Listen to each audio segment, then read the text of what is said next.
Picture तो सालों से बाकी है, लेकिन शो तो अब शुरू होगा। সময় এখন শাহরুখ খানের। একদিকে 3 দশকের ক্যারিয়ারে প্রথমবার ভারতের জাতীয় পুরস্কার, অন্যদিকে ছেলের অভিষেক পরিচালকের আসনে। হ্যাঁ, বলছি আরিয়ান খানের কথা, যার হাতে আসছে web series the bads of Bollywood. Camera roll नहीं हुआ, एक और मिलेगा। মুম্বাইয়ের ঝলমলে মঞ্চ, যেখানে গর্বে ভরে ওঠে এক বাবার চোখ, এক হাতে ব্যান্ডেজ, তবুও যেন পূর্ণ উদ্যমে অনুষ্ঠান মাতালেন শাহরুখ খান। হাস্যরসের ছোঁয়ায় বললেন, ন্যাশনাল অ্যাওয়ার্ড তোলার জন্য আমার এক হাতই যথেষ্ট। ন্যাশনাল অ্যাওয়ার্ড উঠানে কে লিয়ে মেরা এক হাত হি কাফি হ্যায়। এরপর মঞ্চে হাজির হন আরিয়ান খান। ছেলেটি প্রথমবার মঞ্চে উঠলেও সবার চোখে তার দৃঢ়তা ও সাহস স্পষ্ট। তিনি স্বীকার করলেন, আমি অনেক নার্ভাস, তবে বাবা পাশে থাকায় ভরসা পাচ্ছি। তারপরও আমার ভুল ত্রুটি ক্ষমা সুন্দর দৃষ্টিতে দেখবেন।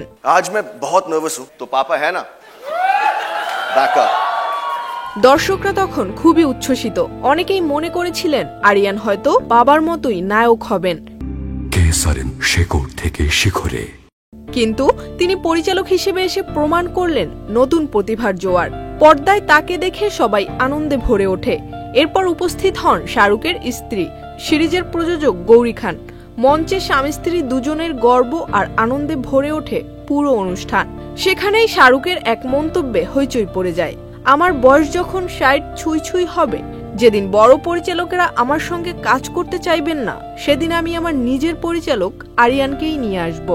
হ্যাঁ, কিং খানের ভরসা এখন তার ছেলে, কারণ বাবার চোখে আরিয়ানের গল্প শুধু সাহসী নয়, বরং আত্মসচেতন ও আবেগময়। थोड़ा ज्यादा हो गया ना, आदत डाल लो। 18 সেপ্টেম্বর নেটফ্লিক্সে আসছে সেই বহুল প্রতীক্ষিত series the bads of Bollywood, যেখানে আছেন ববি দেওল, মোনা সিং সহ আরো অনেকে। জাতীয় পুরস্কারের ঝলক, স্ত্রীর প্রযোজনার গর্ব আর ছেলের সাফল্যের আলো, এ যেন শাহরুখ খানের জীবনের সেরা অধ্যায়।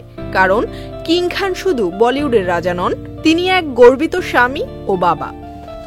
Zerin Sumi, Channel I.